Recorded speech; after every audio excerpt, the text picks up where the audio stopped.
ಶಂಕರ, ಯಾಕೋ ಇಲ್ಲಿ ನಿಂತಿದೀಯಾ? ಅದು ಏನಿಲ್ಲಮ್ಮ. ಶಂಕರ,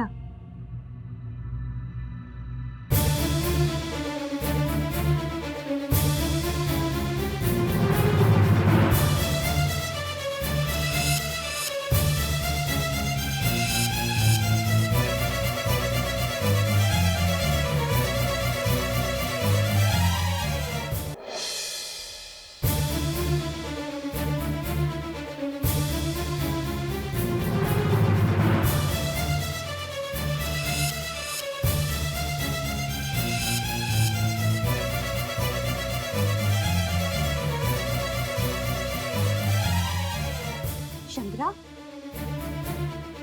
ಯಾಕೋ ಕಣ್ಣೀರು? ದಯವಿಟ್ಟು ನನ್ನ ಲಕ್ಷ್ಮಿ. ಲಕ್ಷ್ಮಿ, ಯಾಕೋ, ಏನಾಯ್ತೋ? ಸ್ವಲ್ಪ ಅರ್ಥ ಆಗೋ ರೀತಿಯಲ್ಲಿ ಹೇಳು. ಕತ್ಲೆ ಕೋಣೆಲೆ ತನ್ನ ಜೀವನ ಸೋಸಿದ್ ನನ್ನ ತಂಗಿಗೆ ಜೀವನ ಕೊಟ್ಟಿದ್ದೀರ, ನಮ್ಮ ಮನೆ ಬೆಳಗಿದ್ದೀರ. ಇಷ್ಟೆಲ್ಲ ಮಾಡಿರೋ ನಿಮಗೆ ನಾನು ಮೋಸ ಮಾಡ್ಬಿಟ್ಟೆ, ನಾನು ತಪ್ಪು ಮಾಡ್ಬಿಟ್ಟೆ. ಬಿಡು ರಾಘವ, ಬಿಡು. ಬಿಡ, ನಾ ಏನ ಸ್ವಲ್ಪ ಕೇಳೋ. ನೋಡು, ಇದು ನಿಂದೇನು ತಪ್ಪಿಲ್ಲ ಕಣ. ಇಷ್ಟೆಲ್ಲ ನೀನು ಆ ಪ್ರಿಯಗೋಸ್ಕರ ಮಾಡಿದ್ಯಾ ಅಂತ ನಮ್ಗೆ ಚೆನ್ನಾಗಿ ಗೊತ್ತು.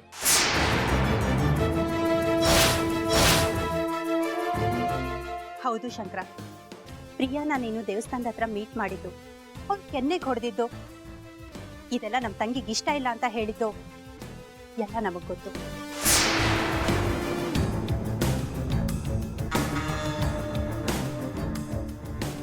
ಲಕ್ಷ್ಮಿ, ಇದೆಲ್ಲ ನಿಮ್ಗೆ ಹೇಗೆ ಗೊತ್ತಾಯ್ತು? ಹೇಗೋ ಗೊತ್ತಾಯ್ತು ಬಿಡು. ಆದ್ರೆ ಒಂದ್ ಮಾತು ಶಂಕರ, ನೋಡು, ನೀನ್ ಯಾವತ್ತ ಫ್ರೀನ್ ಮಾತು ಕೇಳ್ಬೇಡ. ಮೊದಲು ಸವಾಸನ ಬಿಡು. ಅವಳನ್ನ ಹಾಗೆ ಬಿಡೋದ? ಯಾವುದೇ ಕಾರಣಕ್ಕೂ ಅವಳನ್ನ ಹಾಗೆ ಬಿಡಲ್ಲ. ಅವಳನ್ನ ಸಾಯಿಸ್ಬೇಕು, ಆಗ್ಲೇ ನನ್ನ ಮನ್ಸಿಗೆ ನೆಮ್ಮದಿ ಸಿಗೋದು. ಅವಳ ಮಾತು ಕೇಳ್ಕೊಂಡು ಆಶ್ರಮದ ಅಕ್ಕನ ಹತ್ರ ತುಂಬಾ ಕೆಟ್ಟದಾಗಿ ನಡ್ಕೊಂಡೆ, ತುಂಬಾ ಕೀಳಾಗಿ ಮಾತಾಡ್ದೆ. ಸುಂದರವಾದ ಹುಡುಗಿ ಬಂದು ನಿನ್ನ ಪ್ರೀತಿ ಮಾಡ್ತಿದ್ದೀನಿ ಅಂತ ಹೇಳಿದಾಗ ಅವಳು ಎಂಥವಳು ಅಂತ ತಿಳ್ಕೊಳ್ದೆ ಒಪ್ಕೊಂಡು ನಾನು ಎಂತ ತಪ್ಪು ಮಾಡಿದ್ದೀನಿ ಅದು ಈಗ ನನಗೆ ಅರ್ಥ ಆಗ್ತಿದೆ.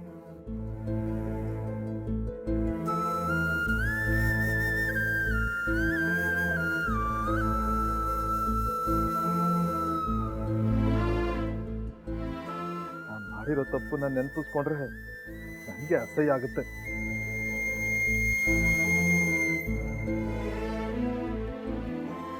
ದಯವಿಟ್ಟು ನನ್ನ ಕ್ಷಮಿಸ್ಬಿಡಿ. ಶಂಕರ, ಯಾಕಪ್ಪ ಅಳ್ತಾ ಇದೀಯಾ? ರಾಘವ, ನೀನೇನಾದ್ರೂ ಶಂಕರನ್ ಗಂಗೆಯೇನೋ? ಶಂಕರ ಯಾಕೆ ಅಳ್ತಿದ್ದಾನೆ? ಅಮ್ಮ, ಏನು ಇಲ್ಲಮ್ಮ.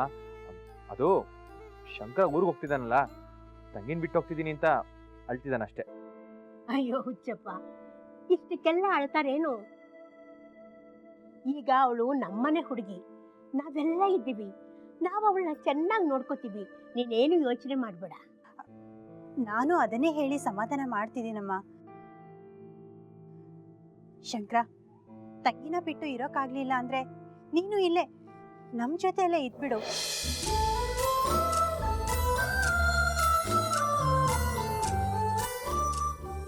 ಆಗಲ್ಲ ಲಕ್ಷ್ಮಿ, ನಾನು ಹೋಗ್ಲೇಬೇಕು.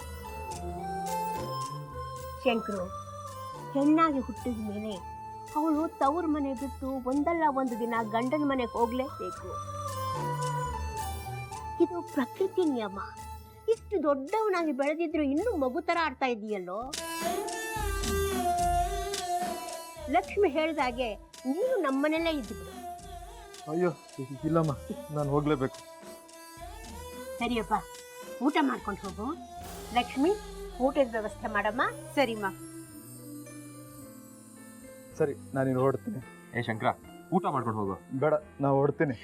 ಕೊನೆ ಪಕ್ಷ ಮೀರಾಗಾದ್ರೂ ಒಂದ್ ಮಾತು ಹೇಳ್ಬಿಟ್ಟು ಹೋಗು. ಮೀರಾಗ್ ಮುಖ ತೋರ್ಸಕ್ ನನ್ಗೆ ಅಸಹ್ಯ ಆಗ್ತಿದೆ. ಮೀರಾಗಿ ಈ ವಿಷಯ ಗೊತ್ತಾಗಿ ಏನು ಹೇಳಿದ್ಲು ಗೊತ್ತಾ?